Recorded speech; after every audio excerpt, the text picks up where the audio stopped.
God bless. Good morning, good afternoon, and good evening. This is Road Rider Motovlog. Bye-bye. Good evening mga ka-ride.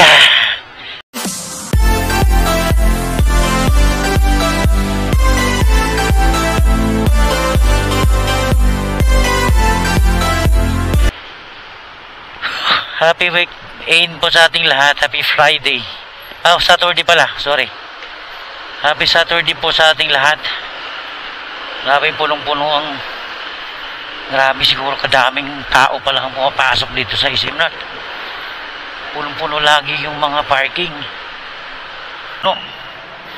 Bagay may nakausap kasi ako na customer na andito na raw talaga lahat sa Isim North, no, maging yung mga government services, no, tulad ni SSS, Pag-ibig, PhilHealth, dito na raw lahat yung mga bills payment, mga billing business, mga yung bayaran ng mga mga kung ano man mga bill, mga dito na lahat. Oh,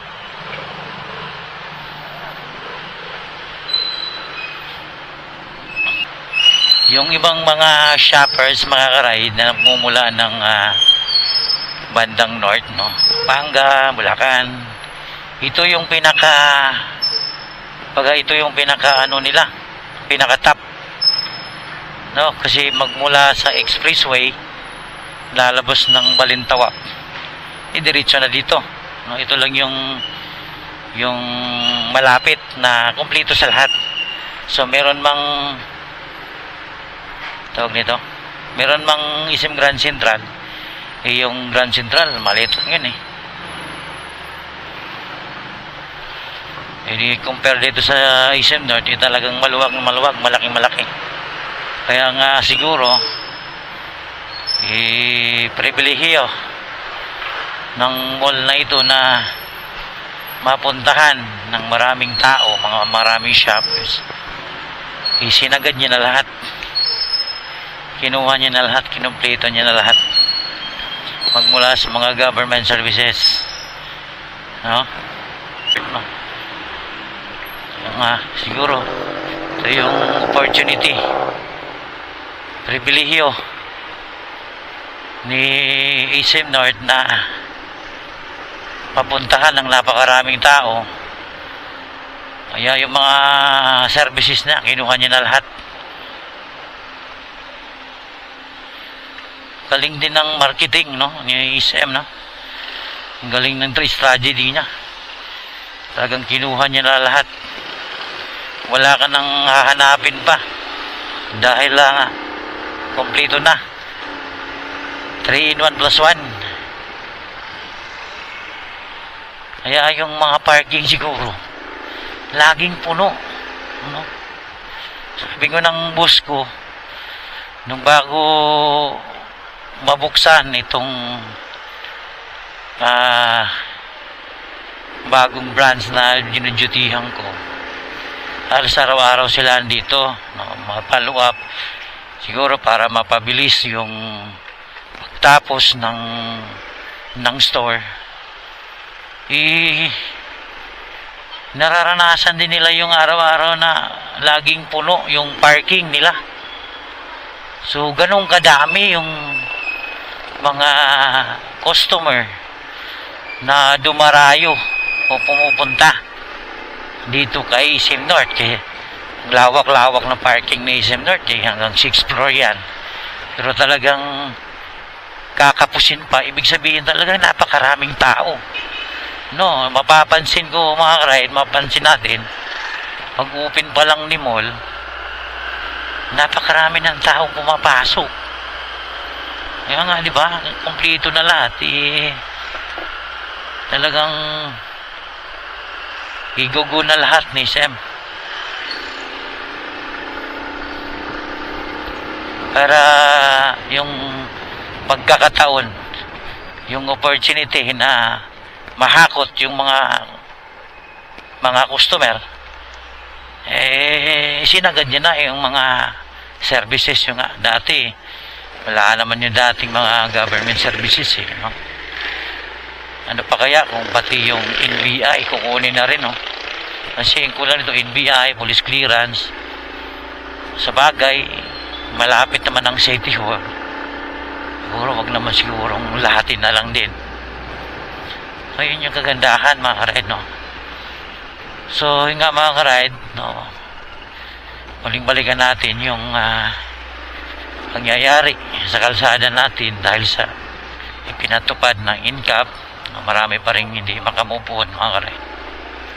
Maraming mga ayaw talaga na gustong ipahinto, no? Itong si INCAP kasi nga maraming parang gulantang ang lahat, no? Parang nagulat ang lahat na bigla-bigla na lang ipinapatupad, no?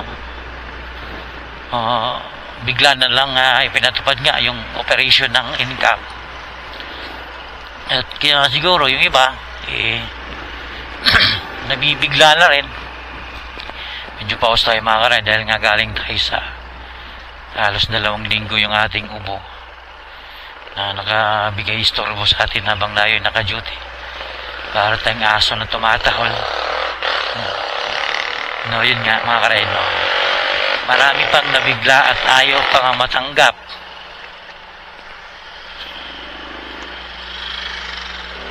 Halos gulantang, no? Bigla tayong lahat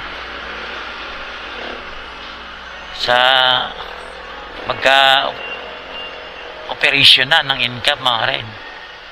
So, yung traffic, alam naman natin talaga ang traffic, mas lalo pang itong traffic. Kasi yung iba, takot na ang iba. Takot nang magkaroon ng penalty. No, takot nang magkaroon ng violation sa kalsada. No, at ang good news dyan yan, halimbawa, tayo po ay pumapasok sa bike lane, pero kung hindi naman tayo nanatili, parang nakaapak lang tayo at balik naman tayo dun sa, iwas naman tayo ulit dun sa may bike lane. So kasi ang violators na inireport ng IE ba? UEI, ano ba yan? Ay halos 8,000, pero yun nga, parang nireview nila yung hindi naman ganong kabigat yung violation, yung nga lang pagtapak lang sa mga linya na ipinagbabawal ay idinismiss na, hindi na gas muna tayo.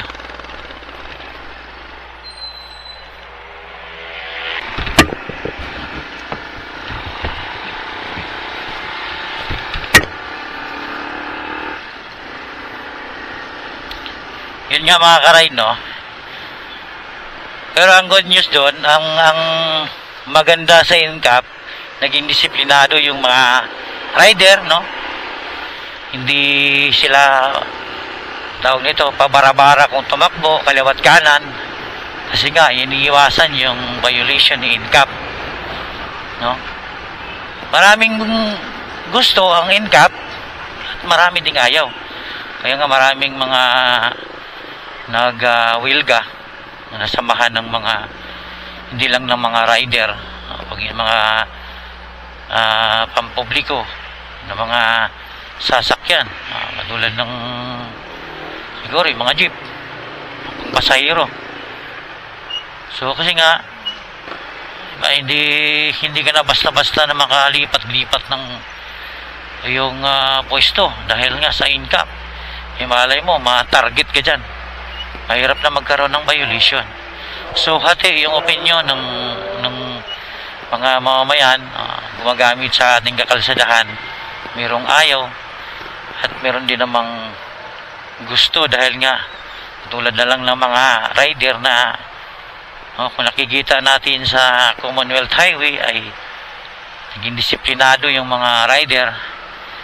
Hindi sila kung saan-saan na lang dumadaan, talagang sa motorcycle lane lang talaga sila. So masasabi natin okay dahil na naging disiplinado yung mga motorista. So ang sa tingin ko yung medyo kawawa medyo talo sa income. So, yung ating mga kapatid na mga moto taxi rider, kasi siyempre anong una, hindi na sila makasingit-singit, no? Hindi na sila makalabas sa motor lane, no? Pag sila po ay nasa Commonwealth Highway, talagang stay lang sila sa motor lane. Dahil siyempre naman, sino pa naman ang gustong magkaroon ng violation? Wala naman sigurong gustong magkaroon ng violation, maliban siguro pag ikaw po ay mayaman, wala kang pakialam sa violation. Mayaman, hindi. Kung may pangbayad ka naman, hindi mo naman iniinda yung mga violation, wala problema. Yung mga motorista na mga rider nga na nagiging apektado, tulad nga ng mga motor taxi, no? Tungkol din sa mga big bike, no, na okay na o pwede lang na hindi sila dumaan sa mga motorcycle lane dahil nga siyempre may bibigat sila, no. Para sa akin okay lang naman din, no, kasi katumbas naman sila ng mga 4 wheels mga 400cc pataas, katumbas din naman sila ng mga 4 wheels, mabibigat din sila. So hindi na lang siguro yan yung indahin natin kung paano maibsan yung traffic kahit po magkaroon ng NCAP.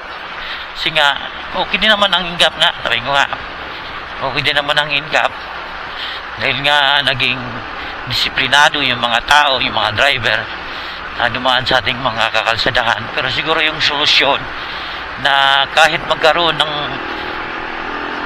kahit na mayroong NCAP, babawasan pa rin yung traffic. Kasi alam naman natin yan bago pa nagkaroon ng NCAP, bago pa ipinatupad ang NCAP, ay traffic na talaga, o mas lalong traffic nung nagkaroon ng NCAP.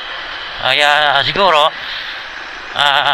goods yung pagkakaroon ng NCAP, pero siguro mas goods kung magkakaroon ng solusyon sa traffic, no?